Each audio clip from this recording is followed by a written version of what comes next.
bienvenue dans cette version 2020 de SketchUp. Alors le premier point qui est très intéressant, c'est que maintenant lorsque vous allez installer SketchUp, eh bien vous allez avoir le choix de la langue. Et ça c'est super intéressant, ça veut dire que vous allez avoir une bonne fois pour toutes un fichier installeur avec lequel vous aurez différentes langues à choisir. Et c'est vrai que c'était un peu galère. Moi notamment, j'ai des élèves qui me disent bah tiens, j'ai récupéré une version de SketchUp, mais elle est en anglais, comment je fais pour la transformer en français? Ben non, il faut retélécharger le fichier en français. Donc voilà. Donc là aujourd'hui, on a un fichier d'install avec les langues que vous pouvez choisir à l'installation. Et ça, c'est super intéressant. Donc ça, c'est une des choses qui est complètement nouvelle à l'installation de SketchUp.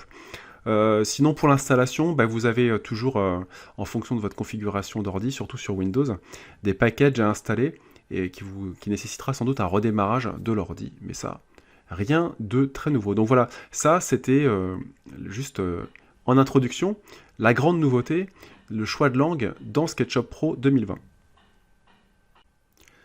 Une fois que vous avez installé SketchUp 2020, eh bien, la grande fenêtre d'ouverture avant de pouvoir commencer à travailler dans SketchUp, donc soit vous choisissez un modèle type, soit vous travaillez avec un fichier récemment utilisé. Donc là, zéro nouveauté.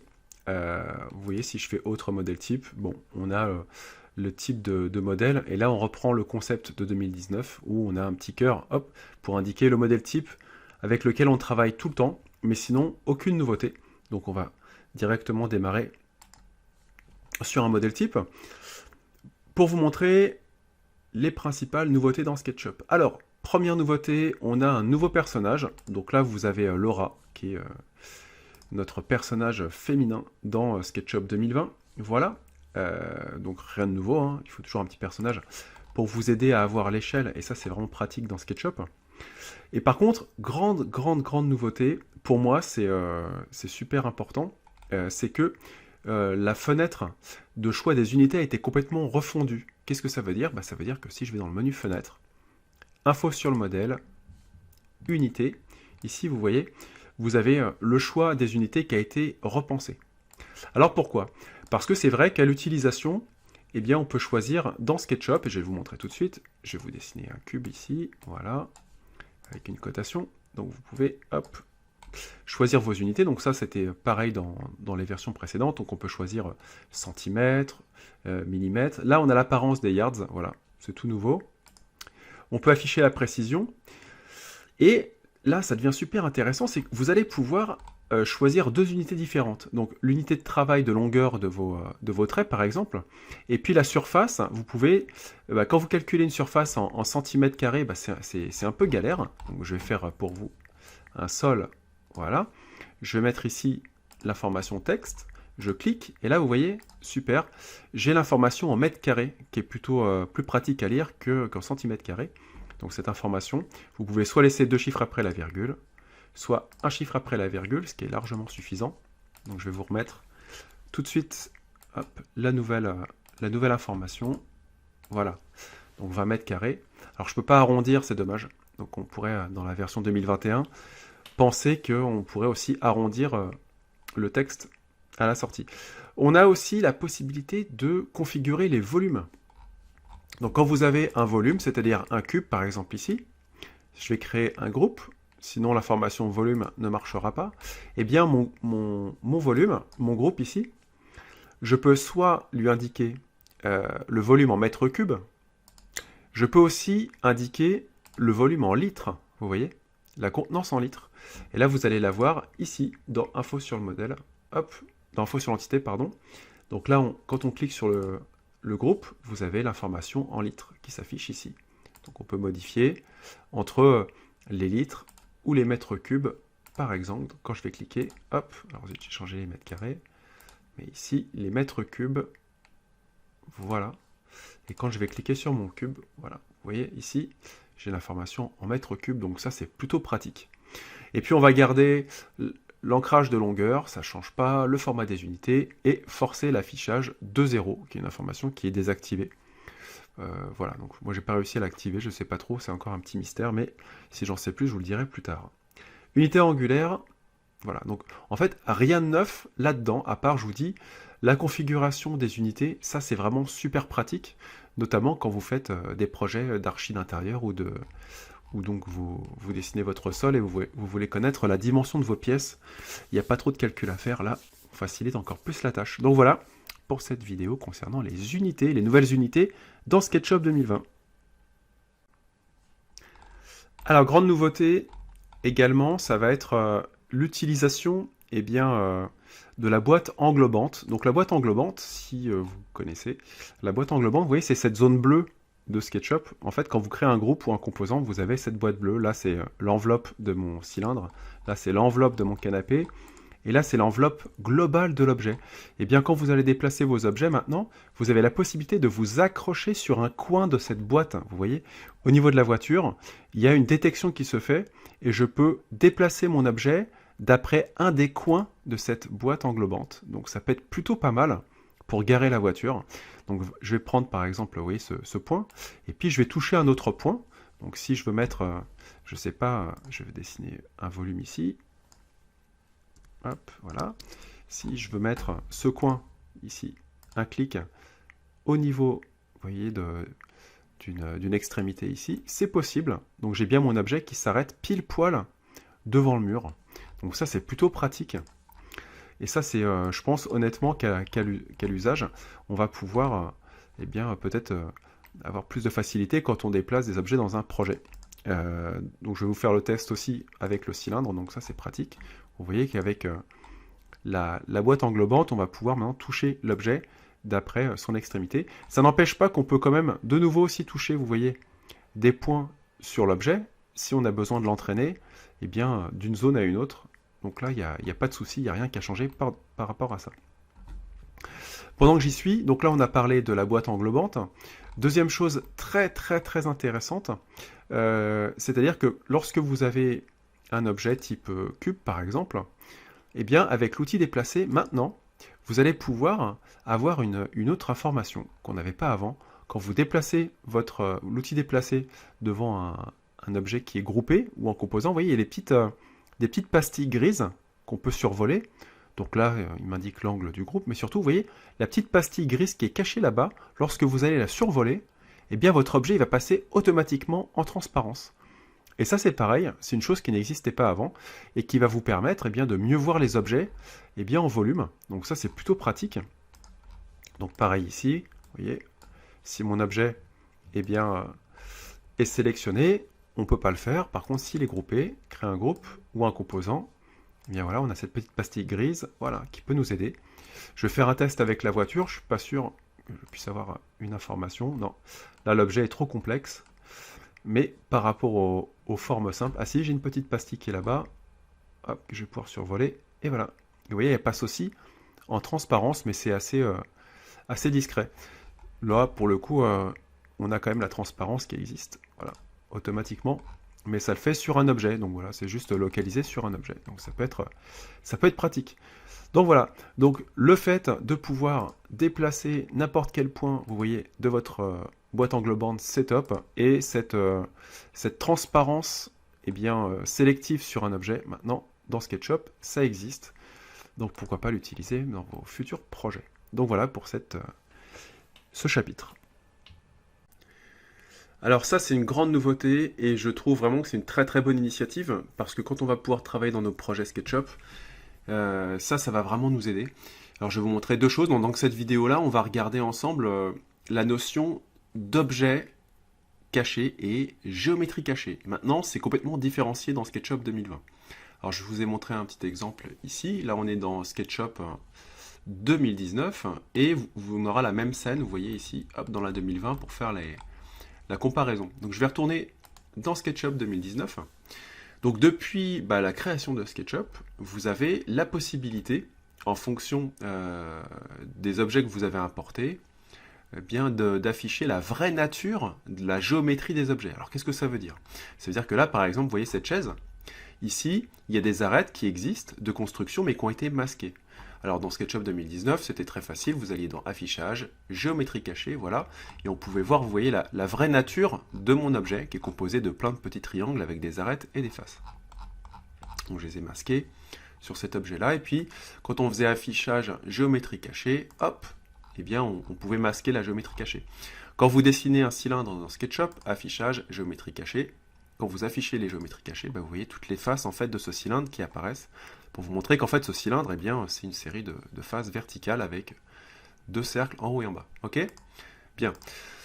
Alors là où ça devenait un peu compliqué, un peu embêtant, c'est que souvent on avait tendance à masquer, par exemple, clic droit, masquer un objet. Ok? Donc il disparaissait, super. Alors pour le faire réapparaître, on avait deux possibilités, soit édition, révéler tout, ok?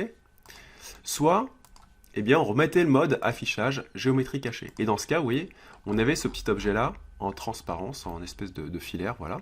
Ça permettait de voir les objets. Mais par contre, pour révéler nos objets, on est obligé de refaire affichage géométrie cachée. Et du coup, ça réaffichait aussi toute la géométrie de notre projet, qui était un peu disgracieuse, comme ces lignes-là.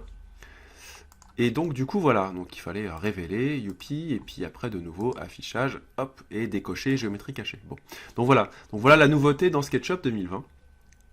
Ici. C'est-à-dire que on a maintenant deux boutons affichage. Donc, vous voyez, vous avez affiché la géométrie cachée qui existe, et puis vous avez affiché les objets cachés. Donc, on va pour l'instant désactiver tout ça. Voilà. Et puis, on va faire donc un test. Donc je vais masquer cette chaise, comme tout à l'heure dans SketchUp 2019. Donc clic droit, masquer. Voilà. Là, il y a des petits bouts qui sont partis, je vais les supprimer. Et maintenant, dans affichage, donc si je fais affichage la géométrie cachée, voilà, eh bien j'ai uniquement les lignes de construction de mon objet, voilà, qui étaient un peu disgracieuses et que je voulais réafficher, mais ça ne réaffiche pas l'objet qui est masqué. Donc ça, c'est plutôt pas mal. Donc ça veut dire que je peux jouer avec ça. Donc finalement, je vais enlever la géométrie cachée. Par contre, je vais afficher maintenant les objets qui sont cachés. Vous voyez, et hop, il n'y a que cet objet qui réapparaît sans faire réapparaître les lignes de construction. Donc voilà, donc ça paraît pas, mais c'est vraiment très très très pratique. Donc voilà pour cette nouveauté dans la version 2020 par rapport à 2019 par exemple. Dans cette nouvelle mouture, vous avez maintenant, eh bien, une chose qui a complètement changé. Voilà. Alors là, c'est un grand bouleversement. En même temps, pas du tout. C'est juste que ceux qui avaient l'habitude de travailler avec le mot calque, vous allez être obligés de vous habituer, et moi le premier, au mot balise. Donc finalement, c'est plus des calques, on va travailler avec des balises. Ok. Donc si vous travaillez avec d'autres logiciels, comme Photoshop, bon voilà, ça sera toujours des calques, mais ici, on appelle ça des balises. Bon, je pense qu'on s'y habituera.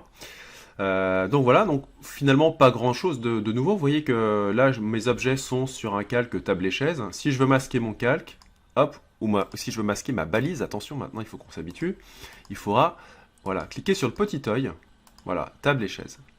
Donc ça c'est la grande nouveauté.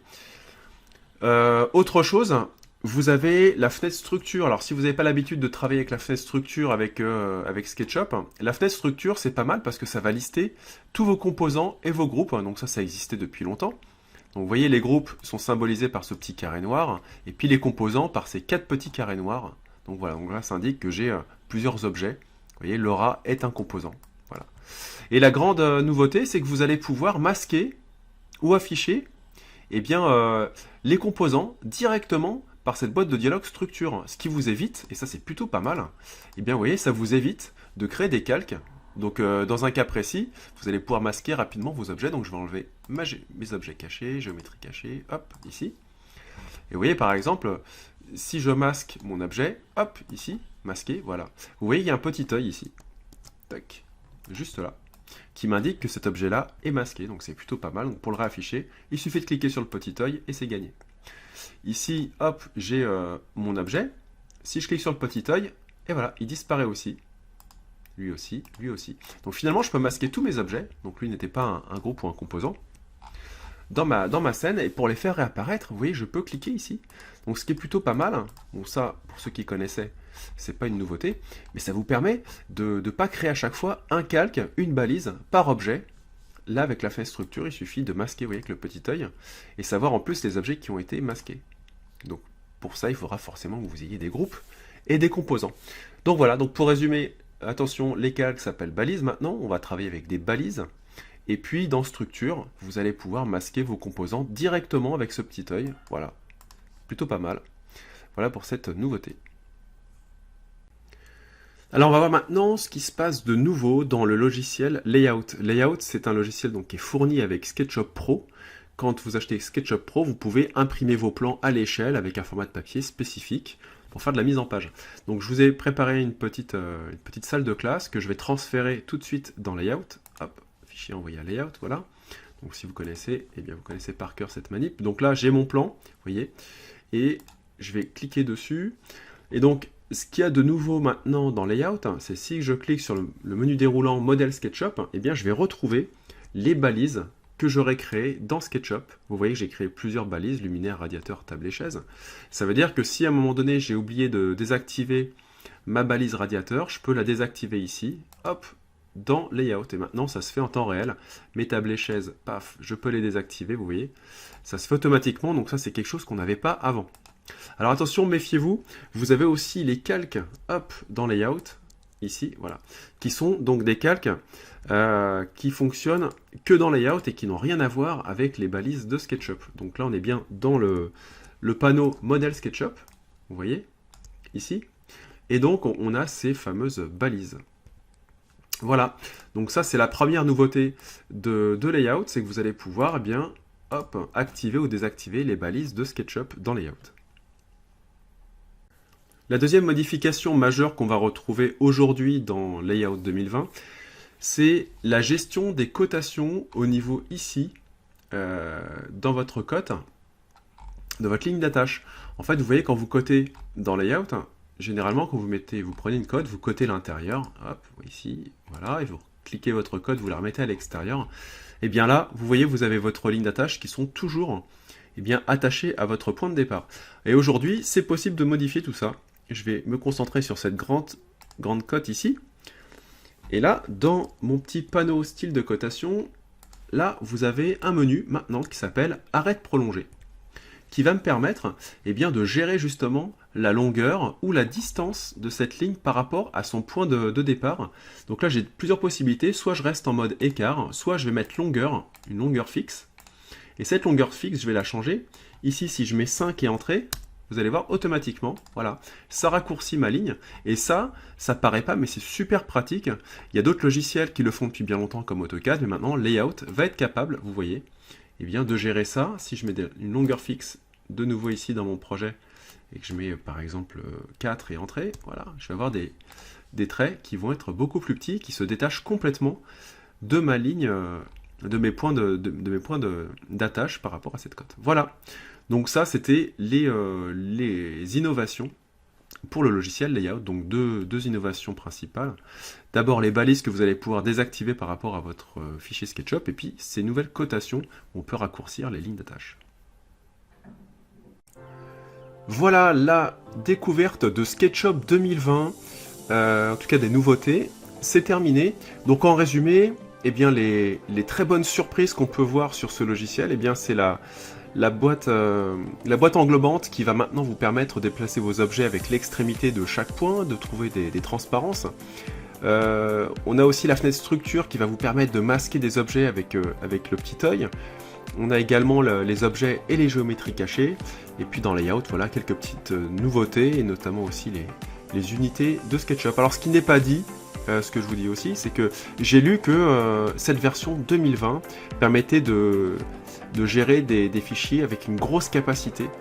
Donc ça c'est encore à tester puisque la version vient de sortir, mais apparemment ça aurait été repensé au niveau de la programmation du logiciel pour pouvoir gérer vos fichiers volumineux. Voilà, c'en est terminé donc pour SketchUp 2020. Maintenant, si vous voulez me retrouver sur tuto.com, sachez que j'ai toujours plein de formations en ligne. Et puis en ce moment, les meilleures ventes, c'est toujours SketchUp pour la décoration d'intérieur qui marche vraiment très très bien. Donc si vous voulez vous former à la décoration d'intérieur, pas de souci. Verret pour SketchUp qui marche très très bien. Et puis la formation complète de 19 h. Donc si vous voulez vraiment vous former au logiciel avec une marge de progression permettant d'acquérir vraiment des compétences sur le logiciel, il y a la formation complète de 19 h sur SketchUp qui fonctionne très bien. Si vous voulez me retrouver directement sur internet, j'ai mon site web avec mes actualités, mes formations, mes réalisations. Si vous voulez vous former directement à distance avec moi, c'est possible aussi, avec un service. Et puis ma chaîne YouTube où vous allez retrouver toutes mes actualités et mes travaux en cours. Donc n'hésitez pas à vous abonner. Et puis moi je vous dis à bientôt pour de nouvelles aventures avec notre logiciel SketchUp.